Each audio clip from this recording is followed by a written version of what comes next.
So hello and welcome guys, स्वागत है आपका rural development administration and planning के unit number 5 rural industrialization and entrepreneurship, जो कि फुल एक्सप्लेनेशन है। इस यूनिट की बात करूँ तो बहुत मज़ा आने वाला है इस यूनिट में। ठीक है, काफ़ी चीज़ें आपको नई सीखने को मिलेंगी। पहला है कॉन्सेप्ट ऑफ रूरल इंडस्ट्रियलाइजेशन। जैसा कि आप देख सकते हो ध्यान से, कॉन्सेप्ट मतलब एक कॉन्सेप्ट है, एक समझना है आपको, ऑफ रूरल गांव की इंडस्ट्रियलाइजेशन। गांव में इंडस्ट्री लगानी है, ठीक है। तो गांव में इंडस्ट्री लगानी है तो उससे से रिलेटेड बात होने वाली है। Facilitating lot of employment. भाई गांव में अगर इंडस्ट्री लगेगी तो क्या होगा, बहुत ज़्यादा एम्प्लॉयमेंट होगा, वहाँ पे लोगों के लिए काम होगा। In non farm activities on a widely dispersed basis. मतलब इंडस्ट्री जो है आपकी वो नॉन फार्म है, मतलब एग्रीकल्चर से रिलेटेड नहीं है।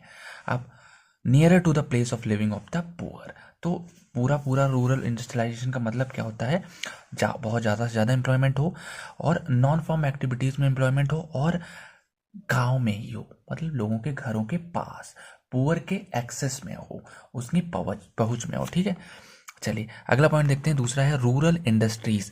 तो रूरल इंडस्ट्रीज क्या होती हैं, नॉन फॉर्म एक्टिविटीज़। यहाँ पे नॉन फॉर्म एक्टिविटीज़ होंगी, डिपेंड ऑन रूरल रिसोर्सेज। गांव की जो रिसोर्सेज हैं, लकड़ी की ज़रूरत है तो गांव से लाएगी। अगर कोई और रॉ मटेरियल की ज़रूरत है तो आपके गांव से मिल जाएगा। ठीक है, primarily meant for employment generation.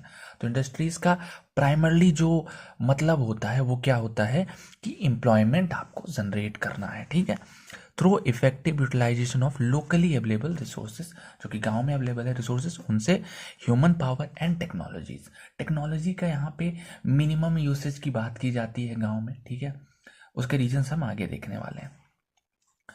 तो आई होप सो आप इतना समझ गए। By nature small scale based in villages, hence rural industries. तो बाय नेचर छोटी स्केल पे, बहुत बड़ी नहीं, 2-3 किलोमीटर में नहीं, बहुत ज़्यादा 500-600 मीटर में। तो ये भी मैं ज़्यादा बता दे रहा हूँ, मतलब 100-200 मीटर में कह सकते हो। स्मॉल स्केल है, मीडियम स्केल भी नहीं है, small scale, based in villages, गांव में ही। और थर्ड है हेंस रूरल इंडस्ट्रीज, इसीलिए इनको रूरल इंडस्ट्रीज का दर्जा प्राप्त है। Rural industrialisation aims at reducing unemployment level. तो आपके जो अनएम्प्लॉयमेंट लेवल्स हैं उनको कम करना रूरल इंडस्ट्रियलाइजेशन का एम है। साथ ही साथ enhancing individual and house hold incomes. जो इंडिविजुअल हैं और जो हाउस होल्ड के लोग हैं, जो घरों में लोग रहते हैं, उनकी इनकम को अपलिफ्ट करना, इन्हेंस करना। ठीक है, एग्जाम्पल्स कॉटेज। तो आप कॉटेज इंडस्ट्री को देखोगे, कॉटेज में बहुत सारी आ जाती हैं। कैसे, कॉटन वीविंग, कॉटन जो आप कॉटन से सामान बना रहे हो, रजाई हो सकता है, गद्दा हो सकता है। ठीक है, कारपेट मेकिंग, जो आप कारपेट बना रहे हो उनकी बात हो रही है यहाँ पे। लेदर इंडस्ट्री, लेदर इंडस्ट्री हो सकती है। अब इसमें दो तरीके से आप लेदर ऑब्टेन कर सकते हो, जो जानवर मर गए हैं उनके लेदर से, या फिर आप कोई मतलब मैन मेड लेदर का इन्वेंशन कर लो। ठीक है, ये आपके हो गए। और मेटल हैंडीक्राफ्ट्स, तो हाथ से बनाए गए मेटल्स और उन पे भी जो खुदाई होती है, उन सब चीज़ों की बात हो रही है। स्मॉल फूड प्रोसेसिंग बिजनेसेस, छोटे मोटे फूड प्रोसेसिंग बिजनेसेस, जैसा कि आप लिज्जत पापड़ के बारे में सुने होंगे। ठीक है, चलिए अब बात करते हैं however rural industrialisation suffers from outdated technology. तो जो रूरल इंडस्ट्रियलाइजेशन है, गाँवों में जो फैक्ट्रीज हैं, इंडस्ट्रीज हैं, वो सफ़र करती हैं आउटडेटेड टेक्नोलॉजी से। आउटडेटेड क्यों, क्योंकि वहाँ के लोग बड़ी बड़ी सोचते हैं मशीनें आ गई तो एम्प्लॉयमेंट ख़त्म हो जाएगा, पहला रीज़न। दूसरा, उनको एक्सेस भी नहीं है, उनको ज़्यादा इन्फॉर्मेशन भी नहीं है। अभी आगे देखते हैं इस पॉइंट को। ठीक है, लो प्रोडक्टिविटी, प्रोडक्टिविटी भी ज़्यादा नहीं हो पाती क्योंकि स्मॉल स्केल है ना, नेचर स्मॉल स्केल है। साथ ही साथ इनएफिशिएंसी, टेक्नोलॉजी अच्छी नहीं है तो इनएफिशिएंसी रहेगी। इनकंसिस्टेंट क्वालिटी, क्वालिटी भी अच्छी नहीं मिल पाती है, कभी ज़्यादा हो जाता है मटेरियल, कभी कम हो जाता है। ठीक है, to overcome these we need innovation and improvisation in technologies। ठीक है, तो इन सब चीज़ों को ओवरकम करने के लिए हमें इनोवेशन की ज़रूरत है टेक्नोलॉजी में। ठीक है, जो संसाधन है उनमें इम्प्रूवमेंट हो। चलिए अब आगे बढ़ते हैं। Positive and negative impact of industrialisation. तो पॉजिटिव इम्पैक्ट क्या हुए और negative impact. Positive impact of industrialisation, low cost of production, गांव के सामान से चीज़ें बन रही हैं, लोग साथ दे रहे हैं एक दूसरे का, और जो कॉस्ट प्रोडक्शन होता है, जो प्रोडक्शन होता है उसका कम दाम रहता है, ठीक है। सेल्फ सफिशिएंट, अब गांधी जी का एक नारा था ना, ग्राम स्वराज, तो वो चीज़ भी यहाँ पे देखने को मिलती है। गांव सेल्फ सफिशिएंट है, बाहर देखोगे तो लोगों को जाने की कोई ज़रूरत नहीं है ना, बाहर से वो रिसोर्सेस मंगा रहे हैं, कुछ की ज़रूरत है, वरना खुद ही प्रोड्यूस कर रहे हैं, ठीक है। एम्प्लॉयमेंट बहुत बड़ा पॉइंट है। इम्प्रूव्ड एग्रीकल्चर, एग्रीकल्चर में भी इम्प्रूवमेंट देखने को मिलता है, कई बार एग्रीकल्चर से रिलेटेड ही आपकी इंडस्ट्रीज खोल दी जाती हैं, ठीक है। फिर negative impact of industrialisation, decline of cottage industry, cottage industry का डिक्लाइन आप देखोगे बहुत बड़े लेवल पे हुआ है। क्या हुआ था कि जो कॉटेज इंडस्ट्रीज थी, ठीक है, वो आपकी बंद पड़ने लगी। क्यों? क्योंकि बाहर विलेज के बाहर बड़ी बड़ी टेक्नोलॉजी आ चुकी थी, बड़ी बड़ी मशीनें आ चुकी थी। अगला पॉइंट देखो, मास माइग्रेशन फ्रॉम रूरल एरियाज, क्योंकि बाहर बड़ी बड़ी मशीनें आ गई हैं, इसलिए मास माइग्रेशन। लोगों ने कहा कि अब कॉटेज इंडस्ट्री में कुछ रखा नहीं है भैया, साइकिल उठाओ, पीछे टिफिन लटकाओ और निकल लो, ठीक है। ये चीज़ें हो गई। डेप्लीशन ऑफ नेचुरल रिसोर्सेज, अब आप यहाँ ये पॉइंट देखो, ड्यू टू इंडस्ट्रियलाइजेशन क्या होता है, कांस्टेंट डिप्लीशन हो रहा है नेचुरल रिसोर्सेज का, क्योंकि बड़ी बड़ी इंडस्ट्रीज बहुत ज़्यादा ज़मीन ले रही हैं, एग्रीकल्चर लैंड, फॉरेस्ट, ये सब क्लियर किए जा रहे हैं। क्यों? बड़ी बड़ी इंडस्ट्रीज बनाने के लिए। फिर पॉल्यूशन, पॉल्यूशन क्योंकि बहुत बड़ी बड़ी इंडस्ट्रीज हैं और वो मेनी हार्मफुल गैसेस के इमिट कर रही हैं एनवायरनमेंट में और वो नुकसान पहुंचाती हैं, ठीक है। Gandhian approach to rural industrialization, जैसा कि गांधी लिखा है, तो Mahatma Gandhi as a visionary of India, Mahatma Gandhi ji दूरदृष्टि वाले इंसान, काफ़ी अच्छे से एनालाइज करते थे वो इंडिया को। Very clear perception of villages, उनके माइंड में पूरा क्लियर था कि गांव हो तो कैसा, ठीक है। वो पॉइंट्स आगे आपने देखा है ना, ग्राम स्वराज सुना होगा आपने, ठीक है। Believe that India will have to live in villages not in towns, India को गाँव में रहना होगा, टाउन्स में नहीं। गांव में क्यों? क्योंकि 70% आबादी तो गांव में बसी है, 30% ही तो ये शहरों में बसे हुए हैं। अप्रोच क्या थी? हॉलिस्टिक एंड पीपल सेंटर्ड, मतलब इनकी जो अप्रोच थी हॉलिस्टिक थी, बहुत ही ज़्यादा ये वैल्यूज़ पे ध्यान देते थे, लोगों की शिक्षा पे, एंड पीपल सेंटर्ड, लोगों के तरफ ज़्यादा रिवॉल्व करती थी, जैसे बेसिक कम्युनिटीज़ हो गया, है ना। Truth, non violence, goodness of human beings, अब ये लोगों को ऐसा समझते थे, इनका ये मानना था कि अगर लोग अच्छे होंगे तो देश का विकास होगा ही होगा। लोगों के अंदर अगर ट्रुथ होगा, ईमानदारी से काम करेंगे तो कहीं बेईमानी का नाम ही नहीं होगा और प्रोडक्शन बढ़ती रहेगी, सारी चीज़ें यहाँ पे। नॉन वायलेंस, नॉन वायलेंस, बिना लड़े झगड़े अगर काम करेंगे, कोऑपरेशन के साथ काम करेंगे तो बहुत आगे जाएंगे, ठीक है। थर्ड है गुडनेस ऑफ ह्यूमन बींग्स, ये सारी इनकी वैल्यूज़ थी, अप्रोच इनका ऐसा था। More emphasis on moral and spiritual values than economic motives as a means of overall development, तो ये कहते थे ज़्यादा पैसा पैसा नहीं होते थे गांधी जी। वो अलग बात है कि आज नोटों पे गांधी जी छपे हैं, मगर इनका मानना था कि मोरल और स्पिरिचुअल वैल्यूज पे ज़्यादा ध्यान दें, ठीक है, क्योंकि लोग ईमानदार रहेंगे तो इकोनॉमिक डेवलपमेंट होना ही है, इकोनॉमिक डेवलपमेंट कहीं नहीं गया है, ठीक है। He found that progress of a country lies in development of rural villages, rural economy, industry and rural skills। Gandhi ji को ये लगता था और ऐसा होता है कि किसी भी देश का विकास उसके गांव में छिपा है, गांव के डेवलपमेंट में छिपा हुआ है, rural economy and industry and rural skills में छिपा है। गांव की जो इंडस्ट्रीज हैं उनमें अगर आप प्रोडक्शन कराएंगे तो वो जीडीपी में कहीं ना कहीं कंट्रीब्यूट करेंगे, ठीक है। और रूरल के लोगों को अगर स्किल्स प्रोवाइड करेंगे तब तो वो फाड़ के रख देंगे, ठीक है। Rural development outlined by Gandhi ji is equal to self sufficiency, Gandhi ji का मेन मोटिव रहता है सेल्फ सफिशियंटी, वो सफिशियंसी, ग्राम स्वराज, वही चीज़ मैं 3-4 बार बोल चुका हूँ, ठीक है। क्योंकि गांधी जी के साथ आप ग्राम स्वराज का एग्जाम्पल लिखो, ठीक है। और इंटरडिपेंडेंस फॉर अदर वांट्स, इनका था कि आपको जो चाहिए वो एक दूसरे पे इंटरडिपेंडेंस रहो, ठीक है। डेवलपमेंट ऑफ विलेज इंडस्ट्रीज और कॉटेज इंडस्ट्रीज पे इनका ज़्यादा फोकस था। फिर कंपोनेंट ऑफ गांधीयन मॉडल, पहला पॉइंट है सेल्फ सफिशिएंट विलेज इकोनॉमी। तो गांधी जी के कंपोनेंट का ये मॉडल है सेल्फ सफिशिएंट विलेज इकोनॉमी। वो कहते थे कि गांव में जो इंडस्ट्रीज हैं, कॉटेज इंडस्ट्रीज हैं, उनको खोलो, ठीक है। और उनका ये भी मानना था कि अगर आप किसी और के ऊपर डिपेंडेंट हो तो एक्सप्लॉयटेशन होगा, और एक्सप्लॉयटेशन होगा तो आपस में लड़ाई झगड़ा होगा, ठीक है। अब भाई आप किसी और के ऊपर डिपेंडेंट हो, काम करके नहीं देगा, आपको गुस्सा लगेगी, आप उसको तुझापड़ दे दोगे, अब यहाँ पे लड़ाई झगड़ा होगी, ठीक है। इसलिए उन्होंने कहा कि आपको जो चाहिए बेसिक एमिनिटी, जैसे हो गया आपका खाना, हो गया कपड़ा, हो गया, और जो चीज़ें आपकी बेसिक नीड्स की हैं वो आप खुद प्रोड्यूस करो। सब्जियां खुद उगाओ, बाहर से मत लाओ, फल खुद उगा लो, ठीक है। अगर गाँव में जो फल पॉसिबल है उसे उगा लो। फिर सेकेंड है डिसेंट्रलाइजेशन। डिसेंट्रलाइजेशन का मतलब होता है पावर्स, डिवीजन ऑफ पावर्स, कि पावर सिर्फ नेशनल लेवल पे ना हो, वो स्टेट लेवल पे ना हो, बल्कि गांव के पंचायत लेवल पे भी हो, ठीक है।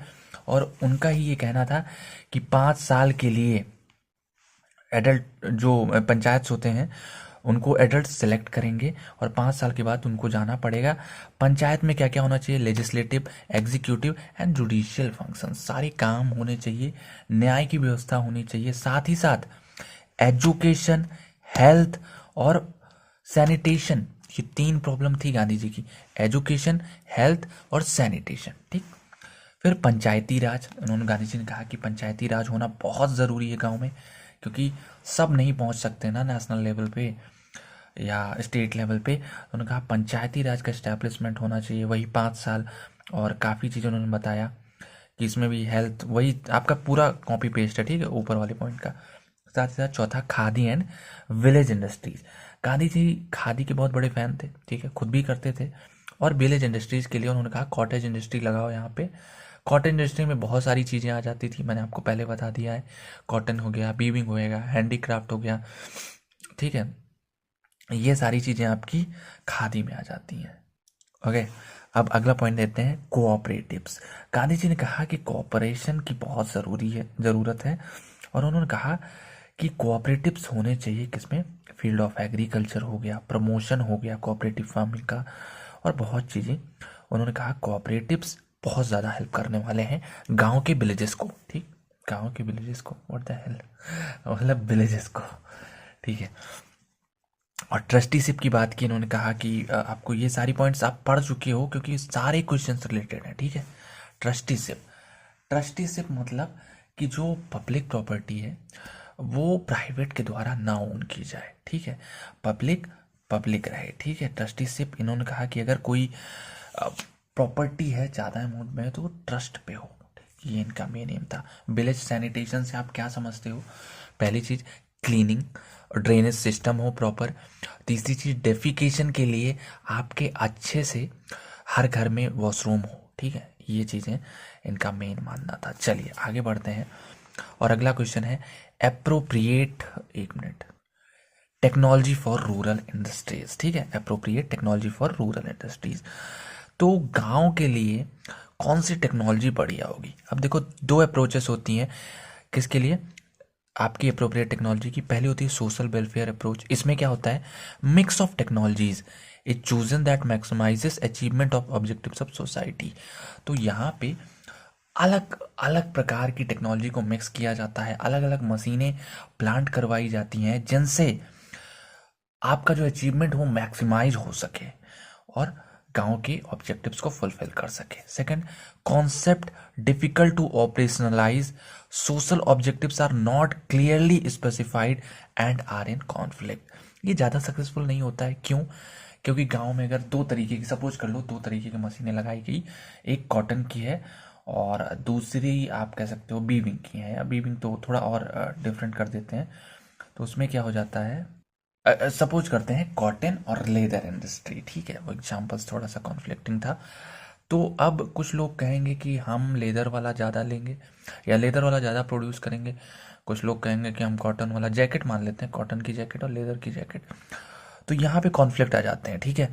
कुछ सोसाइटी के कुछ लोग ये कहेंगे, वो कहेंगे, डिमांड्स नहीं फुलफिल होती यहाँ पे। फिर टेक्नोलॉजी स्पेसिफिकेशन अप्रोच, यहाँ पे expected outcomes of a technology are compare to a list of characteristics associated with appropriateness. तो यहाँ पे एक एप्रोप्रिएटनेस बनाई जाती है, ठीक है, उससे आपके कैरेक्टरिस्टिक्स को फुलफिल किया जाता है। वहाँ पे बढ़िया बढ़िया टेक्नोलॉजी लगाई जाती है जिससे फुलफिल हो सके एक टाइम पे दोनों की नीड, ठीक है।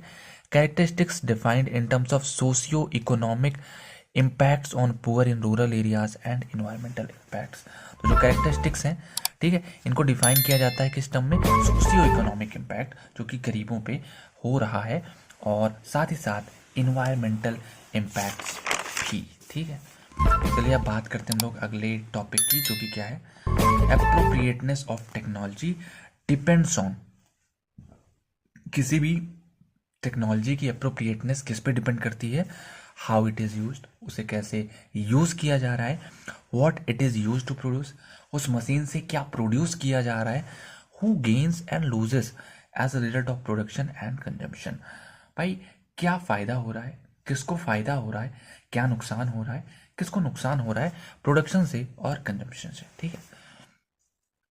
Appropriate technologies differ from conventional technology project. जो एप्रोप्रिएट टेक्नोलॉजीज होती हैं वो आपके कन्वेंशनल टेक्नोलॉजी प्रोजेक्ट से डिफर करती है। अब कन्वेंशनल जान लो क्या होता है। सबसे पहले आपके केमिकल एनर्जी को हीट एनर्जी में कन्वर्ट किया जाता है, फिर हीट एनर्जी को कन्वर्ट किया जाता है मैकेनिकल एनर्जी में, फिर मैकेनिकल एनर्जी को कन्वर्ट किया जाता है इलेक्ट्रिकल एनर्जी में। ये आपका प्रोसेस होता है कन्वेंशनल टेक्नोलॉजी में, ठीक है। एप्रोप्रिएट टेक्नोलॉजीज क्या होती है, reliance on small scale equipment and processes. तो जो आपकी एप्रोप्रिएट टेक्नोलॉजी होती है वो स्मॉल स्केल इक्विपमेंट पे काम करती है। दूसरा, different amounts kinds and sources of raw materials. तो इसमें आप अलग अलग तरीके की चीज़ें, सोर्सेज जो होते हैं आप प्रोड्यूस कर सकते हो, रॉ मटेरियल्स ले सकते हो, ठीक है। ये यहाँ पे यूज होता है एप्रोप्रिएट टेक्नोलॉजी में, ठीक है। फोर्थ पॉइंट है कंपेयर टू कन्वेंशनल टेक्नोलॉजीज। अगर हम एप्रोप्रिएट टेक्नोलॉजी को कन्वेंशनल टेक्नोलॉजी से कंपेयर करें तो मोर लेबर इंटेंसिव, तो sorry they are less capital intensive. पहली चीज़, अब बड़ी नहीं है, छोटी है, तो कैपिटल कम लगेगा, पैसा रुपया कम लगेगा इंस्टॉल कराने में। दूसरा, मोर लेबर इंटेंसिव। पहली हमारे दूसरा क्या है, हमारी जो कंपनीज होंगी एप्रोप्रिएट टेक्नोलॉजी वाली, उनमें ज़्यादा लेबर यूज होंगे, मतलब ज़्यादा employment. Easier to operate, maintain and repair, ठीक है, ये आसानी से बन जाती हैं। जो लेबर्स लोग रहते हैं उनको पता होता है कैसे, ठीक है। चलिए अब बात कर लेते हैं हम लोग rural entrepreneurship and its role in rural development. या रूरल पता नहीं क्या हो जा रहा है बढ़ते बढ़ते, ठीक है। Entrepreneurship emerging in rural areas is rural entrepreneurship. भाई जो एंटरप्रेन्योरशिप आपकी रूरल एरिया में एमर्ज हो रही है उसको हम लोग बोलते हैं रूरल एंटरप्रेन्योरशिप। दूसरा पॉइंट, इस्टेब्लिशिंग इंडस्ट्रीज। आपका एंटरप्रेन्योरशिप का मतलब हो सकता है इंडस्ट्रीज को भी इस्टेब्लिश करना। साइनोनियम ऑफ रूरल इंडस्ट्रियलाइजेशन, गांव में जो इंडस्ट्रियां लग रही हैं, गांव जो इंडस्ट्रियलाइज हो रहे हैं, वो भी आपका एंटरप्रेन्योरशिप कहलाता है, ठीक है। Role of rural entrepreneurship in rural development. अब हम लोग देख लेते हैं क्या रोल प्ले करता है हमारा rural entrepreneurship in rural development में, ठीक है। Rural development direct link with entrepreneurship. जो हमारा रूरल डेवलपमेंट है उसका डायरेक्ट लिंक है एंटरप्रेन्योरशिप के साथ। Second, institutions and individuals promoting RD rural development realised strategic development entrepreneurship can accelerate RD process. मतलब जो इंस्टीट्यूशंस थे, जो इंडिविजुअल्स थे, उन्होंने देखा कि अगर रूरल डेवलपमेंट को प्रमोट करना है, जल्दी से एक्सेलरेट करना है, तो हमें स्ट्रैटेजिक डेवलपमेंट को अपनाना होगा, जो कि क्या है, एंटरप्रेन्योरशिप। तो इससे होगा क्या, can accelerate rural development process. ये रूरल डेवलपमेंट प्रोसेस को एक्सेलरेट कर सकता है। Second point, agreed on urgent need to promote rural enterprises. और ये लोग एग्री किए कि हाँ बहुत ज़्यादा ज़रूरी है हमारे रूरल एंटरप्राइजेस को प्रमोट करने का, ठीक है। डेवलपमेंट एजेंसीज अभी आगे देखते हैं, इसको छोड़ते हैं यहाँ पे। अब देखो जो रूरल एंटरप्रेन्योरशिप होता है इसको चार लोगों ने चार तरीके से देखा। पहला, फार्मर्स ने कैसे देखा, instrument for improving farm earnings. उन्होंने देखा यार इंडस्ट्री लगेगी, हम भी अपना सामान ले जाएंगे, उससे बढ़िया सा कह सकते हो प्रोडक्शन करेंगे, रॉ मटेरियल हम दे देंगे। भाई उन्होंने देखा बढ़िया धंधा है पैसा कमाने का, फार्म अर्निंग्स का, ठीक है। फिर वुमेन्स वुमेन्स ने देखा एम्प्लॉयमेंट पॉसिबिलिटी, यार इंडस्ट्री लग जाएगी तो हमको भी काम मिल जाएगा, और नियर दियर होम्स, उनके घर के पास 100 मीटर, 200 मीटर, 300 मीटर, 500 मीटर, इससे ज़्यादा दूर नहीं होगा, ठीक है। डेवलपमेंट एजेंसीज ने कैसे देखा इनॉर्मस एम्प्लॉयमेंट पोटेंशियल, उन्होंने कहा भाई लगाओ, लोगों को काम मिलेगा, लोगों को काम मिलेगा, लोग काम करेंगे और देश आगे बढ़ेगा, देश तरक्की करेगा।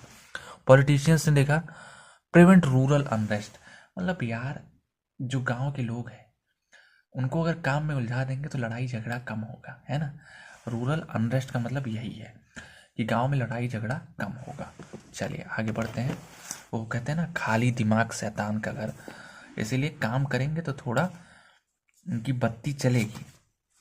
अब आगे बात करें हम लोग, थर्ड पॉइंट है role of rural entrepreneurs in economic development of village, ठीक है। पहला पॉइंट है प्रोवाइड एम्प्लॉयमेंट अपॉर्चुनिटीज़। अब देखो गांव में अगर इंडस्ट्री लगेगी तो सारे नल्ले बेरोजगार लोग वहाँ पे जा सकते हैं, ठीक है, काम कर सकते हैं, उनको काम मिलेगा, साथ ही साथ पैसा मिलेगा, तो बहुत ज़्यादा। अब देखो पहली चीज़ गांव की इंडस्ट्रीज क्या है, लेबर इंटेंसिव है, लेबर की ज़्यादा रिक्वायरमेंट है, मशीनें कम हैं, तो वहाँ पे एम्प्लॉयमेंट अपॉर्चुनिटीज़ बहुत है, समझ रहे हो, भर भर के। अब जो लोग गांव से, check on migration of rural people, गांव से शहर जाते हैं जॉब करने के लिए, उनके ऊपर भी लगाम लगा सकता है। कैसे भाई, अब यहाँ पे इंडस्ट्री खुली है, तुम यहाँ काम करो, जितना पैसा हो तुम्हें वहाँ दे रहे हैं, हम देंगे तुम्हें, ठीक है। अब पास में है, अब इतना मान लो अगर 100-200 रुपये हम कम भी दे रहे हैं, इतना तुम्हारा किराया लग जाएगा, और साइकिल से जाते हो, थक जाते हो, खाना भी सही से नहीं खाते हो, सारी चीज़ें। थर्ड है बैलेंस्ड रीजनल ग्रोथ। अब देखो रूरल एंटरप्रेन्योरशिप जो वो आपके गाँव में भी इंडस्ट्रीज लगा सकती है ना, लगा रही है, तो होगा क्या कि आपके भी गांव में है, अर्बन में भी है, तो एक रीजनल ग्रोथ हो रही है, समझ रहे हो। फिर promotion of artistic activities, artistic activities में हो गया जैसे जो पुराने time age old rich heritage होती थी उनको प्रमोट करेगा, जो आर्ट है उसको भी प्रमोट कर रहा है, ठीक है। ये सारी चीज़ें आपकी इसमें आ जाती हैं। फिर check on social levels, social levels जैसे कि आपकी पॉवर्टी हो गई, स्लम हो गया, पॉल्यूशन हो गई, इन सब चीज़ों पे भी लगाम लगाता है क्या, रूरल एंटरप्रेन्योर्स, ठीक है, ये लगा रहे हैं और डेवलपमेंट कर रहे हैं विलेज का। इम्प्रूव्ड स्टैंडर्ड ऑफ लिविंग, भाई काम मिलेगा तो पैसा आएगा, पैसा आएगा तो बढ़िया बढ़िया स्टैंडर्ड होगा लोगों का लिविंग का, बढ़िया कपड़े पहनेंगे, बढ़िया खाना खाएंगे, बढ़िया गाड़ी चलाएंगे, ठीक है। चलिए अगले क्वेश्चन की बात करें, various problems of rural entrepreneurship, क्या क्या प्रॉब्लम है गांव के लोगों की। पहला फाइनेंशियल प्रॉब्लम्स, भाई ये क्वेश्चन आपका इंपॉर्टेंट होने वाला है, ठीक है। पहला पॉइंट है इनसफिशिएंसी ऑफ फंड्स, मतलब जो रूरल एंटरप्रेन्योर्स होते हैं उनको कोई लोन नहीं देता है, लोन अगर मिलता भी तो बहुत टाइम लग जाता है, सरकार की ये स्कीम साइन करो, वो करो, फिर कहीं जाके उनको लोन मिलता है, और लोग भरोसा नहीं करते हैं ज़्यादातर गांव के लोगों पे, रूरल एंटरप्रेन्योर्स पे भरोसा नहीं करते हैं भाई ये पैसा बढ़ाएगा कि नहीं बढ़ाएगा। गांव के लोगों को गांव से गवार घोषित कर दिया जाता है, क्योंकि ऐसा है नहीं, गांव में भी बहुत ज़्यादा डेवलपमेंट हो रहा है, बहुत ज़्यादा क्रिएटिव बच्चे हैं, ठीक है। फिर लैक ऑफ इंफ्रास्ट्रक्चरल फैसिलिटीज़, अब इंफ्रास्ट्रक्चरल फैसिलिटीज़ की बात करें तो गाँव में बढ़िया बढ़िया इंफ्रास्ट्रक्चर नहीं है, जो इंडस्ट्रीज बनाते हैं वो लोग, आप साइंस तो पढ़ नहीं पाते हैं सही से, तो वो जो बनाते हैं टूट जाती है, कुछ हो जाए, हल्की सी आंधी आए तो कई बार उसका वो जो टीना टप्पट आए रहते हैं वो भी उड़ जाता है, ठीक है। थर्ड है रिस्क एलिमेंट, रिस्क एलिमेंट में rural entrepreneurs have risk bearing capacity due to lack of financial resources and external support, भाई कोई सपोर्ट ही नहीं कर रहा है, बेचारे कैसे रिस्क को बियर कर पाएंगे, अगर फेल हो गए तो जेल चले जाएंगे, और क्या भाई, पूरा बैंक वाले तो कहेंगे यार चुका नहीं रहे, घर बेचो अपना, प्रॉपर्टी बेचो, यही चीज़ें हो जाती हैं, ठीक है। सेकंड है मार्केटिंग प्रॉब्लम्स, अब पहला है कंपटीशन, कंपटीशन की बात करें तो इनका अर्बन वालों से कंपटीशन होता है, अर्बन में क्या है, महंगी महंगी मशीनें हैं, ज़्यादा बढ़िया टेक्नोलॉजी है, गांव के लोग वहाँ चले जाते हैं। ये बेचारे जब तक ग्रो करेंगे तब तक वो 10 गुना ग्रो कर जाती हैं, ठीक है। तो सबसे बड़ा कंपटीशन इनका होता है रूरल वालों का अर्बन वालों के साथ, ठीक है। सेकंड पॉइंट है एडवर्टीजमेंट। अब भाई यहाँ पे लिटरेसी रेट कम है गांव में, प्रिंटेड मीडिया बहुत कम है, ठीक है। तो उसके साथ क्या हो रहा है कि बेचारे अपने आप को एडवर्टाइज नहीं कर पा रहे हैं और पिछड़ाओं में फंसे रह जा रहे हैं, कम्युनिकेशन नहीं हो। तो ये सारी चीज़ें आ जाती हैं। थर्ड है मिडिल मैन। मिडिल मैन सबसे गंदी चीज़ है रूरल एंटरप्रेन्योर्स के लिए। ये उनको एक्सप्लॉइट कर देते हैं, ठीक है, और इनको ज़्यादा से ज़्यादा डिपेंडेंट होना पड़ता है मिडिल मैन के ऊपर, रूरल एंटरप्रेन्योर्स को। क्यों? क्योंकि ज़्यादा नॉलेज नहीं है, ठीक है। ज़्यादा नॉलेज नहीं है तो मिडिल मैन आता है और उसी से बात करते हैं कि भाई ये आना है, ये जाना है, और आधे से ज़्यादा चीज़ें वो मार लेता है, ठीक है। Management problems, lack of technical knowledge. तो इस पॉइंट को एक्सप्लेन करने की ज़रूरत नहीं है। जो गांव के लोग होते हैं, जो रूरल एंटरप्रेन्योर्स होते हैं, उनमें सबसे बड़ी प्रॉब्लम जो होती है वो टेक्निकल नॉलेज का लैक है। वो समझ नहीं पाते हैं, कहीं बड़े बड़े बढ़िया बढ़िया फैंसी फैंसी कॉलेजेस में नहीं गए होते हैं, ठीक है। साथ ही साथ ट्रेनिंग फैसिलिटीज़ नहीं होती हैं और कोई ऐसे प्रोग्राम्स नहीं होते जो उनके स्किल को डेवलप कर सकें, ठीक है। लीगल फॉर्मेलिटीज़, लीगल फॉर्मेलिटीज़ की बात करें तो क्या आ जाता है कि रूरल एंटरप्रेन्योर जो होते हैं उनको बहुत सारे लॉस के बारे में नहीं पता होता है। जैसे कि आप लोन कैसे ले सकते हो, ठीक है, आप लाइसेंस कैसे ले सकते हो, एक सर्टिफिकेट आजकल आप दुकानों के सामने देखते हो सर्टिफिकेशन बाई समथिंग, तो वो चीज़ें इन लोग को नहीं पता होती हैं तो नहीं ले पाते हैं, ठीक है। थर्ड है प्रोक्योरमेंट ऑफ रॉ मटेरियल्स। अब देखो रॉ मटेरियल्स इनको मिल तो जाता है मगर वो पुअर क्वालिटी का रहता है, कभी कभार ये मिक्सिंग में गड़बड़ कर देते हैं, ठीक है, और स्टोर नहीं कर पाते हैं। ये सारी प्रॉब्लम्स आ जाती हैं रॉ मटेरियल्स में कि रॉ मटेरियल्स को स्टोर नहीं कर पाते, ख़राब हो जाता है, ठीक है। पुअर क्वालिटी ऑफ प्रोडक्ट्स, ये जो प्रोडक्ट्स बनाते हैं उसमें मिक्सचर किसी चीज़ का ज़्यादा हो जाता है, कभी कभी कम हो जाता है, तो इसलिए पुअर क्वालिटी ऑफ प्रोडक्ट्स बन के तैयार होते हैं। इनको ज़रूरत है नॉलेज की, स्किल्स की, ठीक है। अब ह्यूमन रिसोर्स प्रॉब्लम्स क्या है? पहली चीज़ low skill level of workers. जो वर्कर्स हैं उनका स्किल लेवल बहुत कम है, ठीक है, और उनको जॉब ट्रेनिंग की बहुत ज़्यादा ज़रूरत है। सेकंड है नेगेटिव एटीट्यूड। नेगेटिव एटीट्यूड का मतलब ये है कि गांव के लोगों में मोटिवेशन कम रहता है। जो लेबर्स होते हैं, कुछ लोग तो बहुत अच्छे से काम करते हैं मगर देखा जाए तो निगेटिव एटीट्यूड आ जाता है कि एक दिन भाई आप सैलरी देने में लेट कर दिए, अगले दिन से वो आएगा ही नहीं, बोलेगा ठीक है भैया आप अपना काम रखो, हमको नहीं आना है, हमको मिल गया है, हम बाहर चले जाएंगे साइकिल लेके अपने टिफ़िन बांध के, ठीक है। तो ये चीज़ें हो जाती हैं आपकी इसमें। चलिए अब बात कर लेते हैं हम लोग वुमेन एंटरप्रेन्योर्स के बारे में, ठीक है। वुमेन एंटरप्रेन्योर्स को देखते हैं। वुमेन हु इनोवेट, इनिशिएट और adopt business actively are women entrepreneurs. तो वुमेन एंटरप्रेन्योर्स कौन है? जो लड़कियां इस वीडियो को देख रही हैं, आप भी वुमेन एंटरप्रेन्योर्स हैं, आपके अंदर भी एक एंटरप्रेन्योर छुपा है। बस ध्यान रखिएगा, चाय वाले साइड नहीं जाइएगा प्लीज़, ठीक है। बीटेक चाय वाली, एमबीए चाय वाली, बीसीए चाय वाली, ये सब नहीं, ठीक है। कुछ बढ़िया सोचो यार। कैसे कैसे लोग हैं, नमिता थापर हैं, गज़ल हैं, इन लोग को देखो कितने बड़े बड़े ब्रांड को स्टेप किए हैं। मैं ऐसा नहीं कह रहा हूँ कि आप चाय मत बेचो, मगर do something new, do something creative, ठीक है। आप लोग इमिटेट कर रहे हो उसी चीज़ को। मैं देखा बीटेक चाय वाली ना, थोड़ा सा और लगा यार, काय लिए छाप रहे हो, इट्स ओके, कुछ नया करो, ठीक है। Women entrepreneurship is based on women participation. Women entrepreneurship किस पे बेस्ड है? वुमेन्स के पार्टिसिपेशन पे। जितनी ज़्यादा वुमेन्स पार्टिसिपेट करेंगी उतना अच्छा होगा वुमेन एंटरप्रेन्योरशिप। इसमें क्या होता है? In equity and employment of a business enterprise. Equity का मतलब समझ रहे हो, आप कोई कंपनी खड़ी कर रहे हो, उसका जो 10% है, अगर प्रॉफिट हो रहा है तो आप हमको दोगे, लॉस हो रहा है तो आप हमसे ले लेना, ठीक है। ये सारी चीज़ें होती हैं आपकी 10% इक्विटी या इक्विटी में, ठीक है। Importance of women entrepreneurship in rural development. क्या इंपॉर्टेंस है? बहुत इंपॉर्टेंस है, हद से ज़्यादा। रीज़न, लड़कियां बहुत तेज होती हैं, बहुत तेज।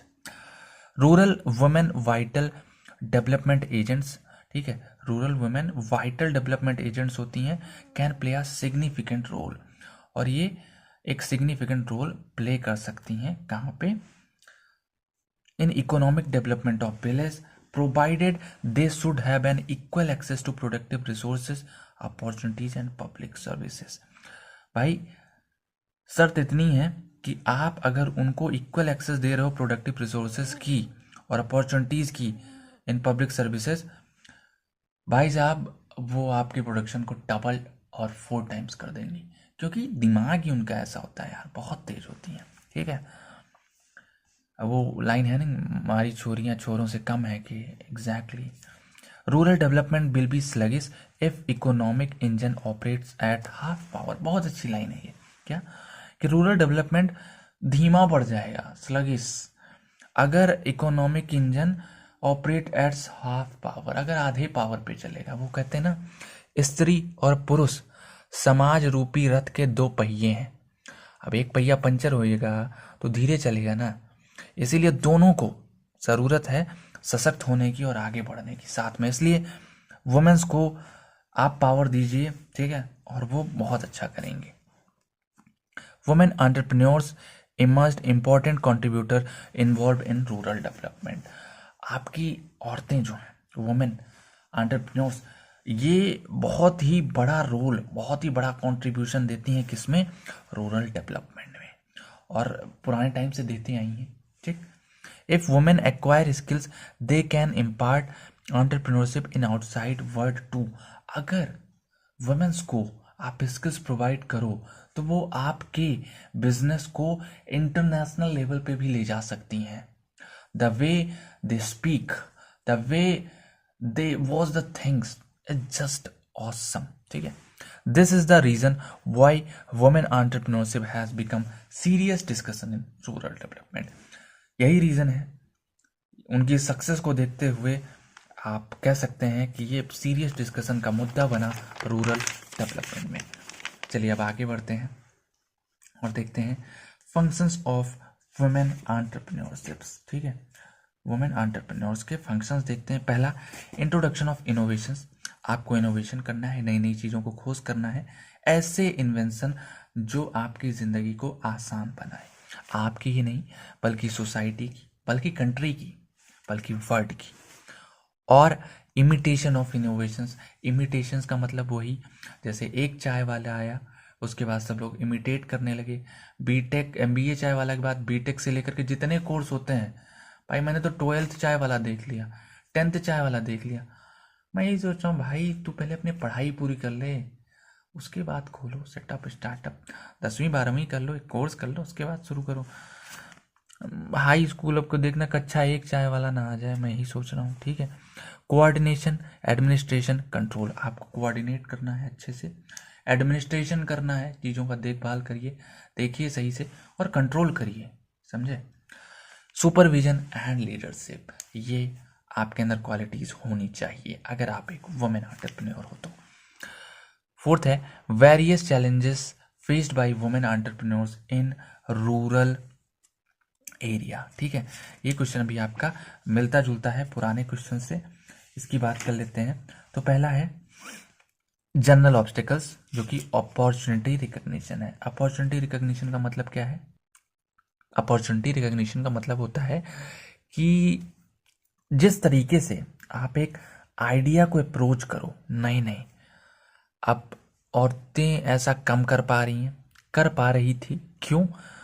क्योंकि लिटरेसी रेट सही नहीं है गांव में, वुमेन खास तौर से, ठीक है। तो इसलिए वो अपॉर्चुनिटीज को रिकग्नाइज नहीं कर पा रही है। Second, willingness to start firms. Willingness मतलब वो अगर सोचती हैं कि यार मैं अपना एक फर्म खोलूं, तो सोसाइटी का प्रेशर आ जाता है, ठीक है, और उनको प्रॉपर सपोर्ट नहीं मिल पाता है। फैमिली मेम्बर्स बोलते हैं कि नहीं नहीं तुम नहीं कर सकती, तुम लड़की हो, तुमसे नहीं होगा, तुम घर के बर्तन धुलो, घर में खाना बनाओ। बल्कि उनको नहीं पता है कि आज वुमेन्स कहाँ कहाँ पे हैं, ठीक है। सेकंड है specific obstacles to startups. Specific obstacles क्या है? असेंबलिंग नेसेसरी इंफॉर्मेशन, ज़्यादातर टाइम पे वुमेन्स को ये बहुत ही मुश्किलों का सामना करना पड़ता है कि वो बाहर से इंफॉर्मेशन को एक्सेस कर पाए। इंफॉर्मेशन किससे रिलेटेड हो गया कि आप टेक्नोलॉजी से रिलेटेड ले लो, ट्रेनिंग से रिलेटेड ले लो, इनोवेटिव स्कीम से ले लो, कंसेशंस हो गया, अल्टरनेटिव मार्केट्स हो गई, ये सारी चीज़ें आपकी आ जाती हैं असेंबलिंग नेसेसरी इंफॉर्मेशन में। फिर financial and human resources to start a firm. अब जो गांव की औरतें होती हैं उनके साथ सबसे बड़ी प्रॉब्लम ये है कि उनको स्कीम्स के बारे में नहीं पता होता है कि गवर्नमेंट ने कौन सी स्कीम लॉन्च की है, आप लोन कैसे ले सकते हो, इंसेंटिव कैसे ले सकते हो, स्कीम्स कैसे अवेलेबल करवा सकते हो, ठीक है, by the institution of financial sector, जो फाइनेंशियल सेक्टर के इंस्टीट्यूशंस हैं उनसे, ठीक है। साथ ही साथ इनको एक अच्छा वर्कर भी नहीं मिलता है जिसके पास बहुत ज़्यादा स्किल्स हों, जो इनको ये सब गाइड कर सके, ठीक है। अब ये है कि जो ये लोग फर्म खोलती हैं, ठीक है। थर्ड पॉइंट है specific obstacle to managing a small firm. इसमें होता है कि इनका जो इंडस्ट्री होती है स्मॉल होती है, साथ ही साथ कंज्यूमर्स ज़्यादा खरीदते नहीं हैं, तो वहाँ पे प्रॉफिट नहीं बन पाता है, ठीक है। ये सबसे बड़ा ऑब्स्टिकल्स हो जाता है इनके लिए। फिर specific obstacles to growing firms.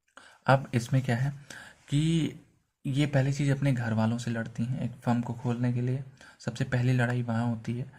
दूसरी लड़ाई ये होती है कि इनकी जो रिस्पॉन्सिबिलिटी होती है घर से रिलेटेड बहुत ज़्यादा होती है। बच्चों को टिफ़िन बना के देना है, कपड़े धुलने हैं, ये सारी रिस्पॉन्सिबिलिटीज़ हो गई, इनको रोक देती हैं, ठीक है। तो ये ज़्यादा सोच नहीं पाती हैं। अगर एक दुकान खोली है ठीक है चलेगी चलेगी, ये नहीं कि उसको स्केल कर पाए, क्योंकि ये रिस्पॉन्सिबिलिटीज़ इनको रोक देती हैं, ठीक है। चलिए अब बात करते हैं हम लोग reasons for slow progress for women entrepreneurs in India. क्या रीज़न है कि औरतें जो हैं बहुत ही स्लो रेट से आगे बढ़ रही हैं? तो उसका रीज़न क्या है? Male dominant social order. पहली चीज़ जो आप देखोगे, मेल डोमिनेंट सोसाइटी है हमारी, आज भी है, ठीक है। और ख़ास तौर से गांव में ये है कि लड़कियां घर में रहें तो अच्छा लगता है, बाहर जाएंगी तो शोभा नहीं देता उन्हें। और तो और मैं उनको कॉलेज ना भेजूं, स्कूल ना भेजूं, और तुम मुझसे बात कर रहे हो कि उनको इंडस्ट्री खोलने दूं। ऐसा हो सकता है? तुम ही सोचो। तो ये मेंटेलिटी वाले लोग वहाँ पे होते हैं, तो उनसे लड़ना होता है। फिर दूसरा लैक ऑफ सेल्फ कॉन्फिडेंस। अगर इसकी बात करें तो घर में हमेशा उनको डरा धमका के रखा जाता है, ठीक है। तो वो अपनी सोच में इतनी जकड़ जाती हैं कि वो ज़्यादा सोचती ही नहीं, सेल्फ कॉन्फिडेंस कम हो जाता है, ठीक है।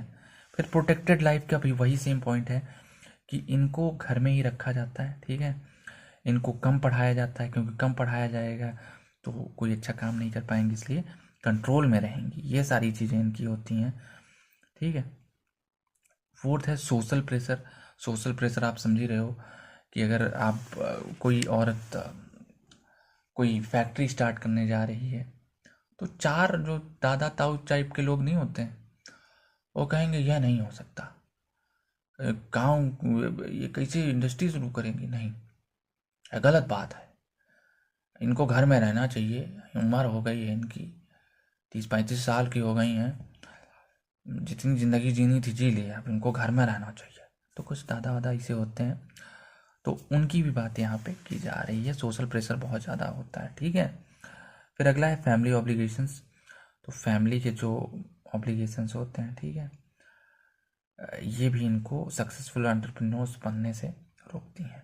फिर एब्सेंस ऑफ प्रॉपर सपोर्ट, यही चीज़ है उसी से रिलेटेड। आप गवर्नमेंट का भी इसमें पॉइंट डाल सकते हो, गवर्नमेंट से भी प्रॉपर सपोर्ट नहीं मिलता है, साथ ही साथ खुद के घर वाले भी सपोर्ट नहीं करते हैं, ठीक है। अगले पॉइंट की बात करें, various entrepreneurial competencies of rural entrepreneurs. ये आप पढ़ चुके होंगे IBM में कि क्या क्या ज़रूरत होती है। भाई अगर आप अपने आप को एंटरप्रेन्योर समझोगे तो बहुत चीज़ें हैं, ये आप लिख सकते हो आराम से, ठीक है। इनिशिएटिव, पहले आपको इनिशिएटिव लेना होगा कुछ भी खोजने का। फिर आप इनोवेटिव है, इनोवेटिव आपको इनोवेशन करना है। थर्ड पे है सेल्फ कॉन्फिडेंस, आपके अंदर सेल्फ कॉन्फिडेंस होना चाहिए। 4 है वेल इन्फॉर्म्ड, आपको सारी स्कीम्स के बारे में अच्छी जानकारी होनी चाहिए और क्या चल रहा है देश में, क्या चल सकता है, ये सारी चीज़ें आ जाती हैं इसमें। सेंसिटिव टू लोकल कल्चर, आपको अपने कल्चर से भी कनेक्टेड रहना है, ठीक है, वरना होगा क्या कि आप भूल जाओगे रीति रिवाज, और रीति रिवाज गांव में बहुत ज़्यादा चलता है, ठीक है।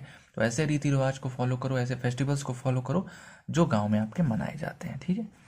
ये सेंसिटिव टू लोकल कल्चर हो गया, तो लोकल कल्चर बहुत ही ज़्यादा इम्पोर्टेंट है। चलिए अब आगे बढ़ते हैं। Government initiatives for skill development of rural entrepreneurs, तो rural development has been top priorities of government of country. तो हमारे देश में रूरल डेवलपमेंट जो है गवर्नमेंट की टॉप प्रायोरिटी थी। वो अलग बात है कि रूरल डेवलपमेंट हो नहीं रहा है, बट टॉप प्रायोरिटी है, ठीक है।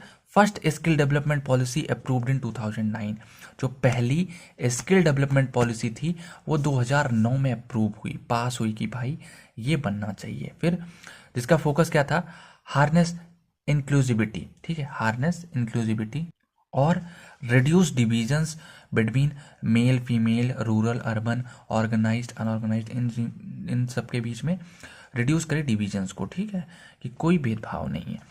थर्ड है पॉलिसी फर्दर शार्पेंड इन 2015, 2015 में इसको और चीज़ें ऐड की गई इसमें। फिर policy broad entrepreneurship firmly on top of national development agenda, तो इस पॉलिसी ने टॉप पर ले आया एक मुद्दा को जो कि क्या था, एंटरप्रेन्योरशिप, ठीक है। एज पर पॉलिसी KVK कौशल वर्धन केंद्र, कौशल मतलब आपकी स्किल हो जाती है, वर्धन मतलब बढ़ाना, और केंद्र मतलब सेंटर, ठीक है। तो कौशल वर्धन केंद्र क्या था, at panchayat level, panchayat level पे KVK खोला जाना चाहिए। KVK क्या करता था, इम्पार्टिंग स्किल्स, लोकल एम्प्लॉयमेंट और लिवलीहुड अपॉर्चुनिटीज़, तो ये चीज़ें करता था, ठीक है। साथ ही साथ link to nearest ITI MSI ATI, ठीक है। तो ये आपके नियरेस्ट जो ITI होते हैं, MSI होते हैं, ATI होती हैं, उनसे लिंक होती हैं। साथ ही साथ ये क्या करती हैं, कैपेसिटी बिल्डिंग में साथ देती हैं, करिकुलम डेवलपमेंट में साथ देती हैं, और असेसमेंट एंड सर्टिफिकेशन में आपको हेल्प करेंगे, ठीक है। साथ ही साथ KVK also functions as counselling centres in their areas of operation, तो ये काउंसलिंग लोगों को गाइड करने का भी काम करेंगे कि किस फील्ड में कितना स्कोप है, ठीक है। ये सारी चीज़ें आ जाती हैं। चलिए अब 10th क्वेश्चन की बात कर लें, need for entrepreneurship in rural area, क्या ज़रूरत है। पहला पॉइंट है एम्प्लॉयमेंट जनरेशन, एक्सप्लेन करने की ज़रूरत नहीं है। दूसरा है इनकम जनरेशन, भाई एम्प्लॉयमेंट होगा तो इनकम जनरेट होगी और देश की GDP में कंट्रीब्यूट करेंगे। थर्ड है रूरल डेवलपमेंट, जान ही रहे हो, बेसिक कम्युनिटीज़ अच्छा होगा, स्टैंडर्ड ऑफ लिविंग अच्छा होगा, ये सारी चीज़ें आपको आती हैं, अभी मैं एक्सप्लेन नहीं करने वाला हूँ। इन पॉइंट पे आपको 4-4, 5-5 लाइनें लिखनी है, ठीक है। कर्ब्स रूरल अर्बन माइग्रेशन, जो लोग गांव से शहर जा रहे हैं उन पे भी रोकथाम लगाएगी, क्योंकि यहीं पे एम्प्लॉयमेंट दे देगी तो बाहर क्यों जाएंगे, ठीक है। फिर इम्प्रूव्ड स्टैंडर्ड ऑफ लिविंग, समझ रहे हो। बैलेंस्ड रीजनल ग्रोथ, तो बैलेंस्ड रीजनल ग्रोथ होगी, यहाँ पे भी ग्रोथ होगी, अर्बन में भी ग्रोथ होगी, और हम अर्बन के साथ कंपटीशन अच्छे से कर पाएंगे, ठीक है। चलिए बात करते हैं हम लोग लास्ट क्वेश्चन की, जो कि क्या है, scope of entrepreneurship in rural area. तो rural area has capacity of small and medium enterprises and these sectors contribute more than 52% of GDP। Rural area के पास कैसी कैपेसिटी है, वो स्मॉल और मीडियम एंटरप्राइजेस सेटअप कर सकती है, लार्ज नहीं, ठीक है। And these sectors contribute more than 52% of GDP, ये पॉइंट याद रखना। 52% से ज़्यादा GDP में अगर कंट्रीब्यूट कर रही हैं तो वो आपकी ये एंटरप्राइजेस हैं। Secondly rapid expansion in small and medium industry arena, ठीक है। आप देखोगे कि स्मॉल और मीडियम इंडस्ट्री में बहुत तेज़ी से बढ़ाव आया है, ठीक है, बढ़ोतरी हुई है। Therefore repair shops, service centre, internet cafe, hiring of agriculture implements and tractors, computer and other skill training centres code scope, मतलब रिपेयर शॉप, आप गाड़ी बना सकते हो, ठीक है। दूसरा सर्विस सेंटर्स, सर्विस सेंटर्स की बहुत डिमांड है। इंटरनेट कैफ़े, गांव में भी भाई गांव में चलता नहीं है नेट यार, मज़ा नहीं आता है, तो इंटरनेट कैफ़े का भी आप जुगाड़ कर सकते हो। हायरिंग ऑफ एग्रीकल्चर, एग्रीकल्चर का हायरिंग जो है, इम्प्लीमेंट्स ट्रैक्टर्स का स्कोप बहुत अच्छा है। Computer and other skill training centre, skill training centre से याद आया, वो जो कढ़ाई बुनाई होती है, सिलाई सिखाते हैं, ये सारी चीज़ें भी आप खोल सकते हो। गुड स्कोप, बढ़िया स्कोप है। फिर इंटरटेनमेंट पर्पज, केबल टीवी हो गया। रूरल टूरिज्म, कुछ गांव बहुत बढ़िया होते हैं तो उसको रूरल टूरिज्म के पर्पज से आप कमा भी सकते हो। जैसे स्टार्टिंग में एक दो गांव में बताया था ना, महीना करके, महेवा महेवा करके गांव था, तो वो सब गांव है। फिर इन पीआरआईज, तो पंचायती राज इंस्टीट्यूशंस, वेरियस मैकेनिकल और सिविल वर्क्स, तो वहाँ पे आपको गाँव में घर बनाने से रिलेटेड, कोल्ड स्टोरेज बनाने से रिलेटेड, मंदिर हो गया, रोड हो गई, बहुत ज़्यादा काम मिल सकता है सिविल को और मैकेनिकल को, ठीक है। Rural areas, fertilisers, seeds, insecticides, pesticides, ये हमेशा चलते हैं। गाँव में एग्रीकल्चर है और बहुत ज़्यादा चीज़ें खुल चुकी हैं, तो इसमें तो उतना स्कोप नहीं बचा है। अगर आपके पास कुछ नया है तो आप ट्राई कर सकते हो। दैट्स इट, इतना ही है आपके यूनिट नंबर 5 में, इससे ज़्यादा कुछ पढ़ने की ज़रूरत है नहीं यार, ठीक है। इतना करके जाओ, काफ़ी है, और अच्छे से लिख के आना।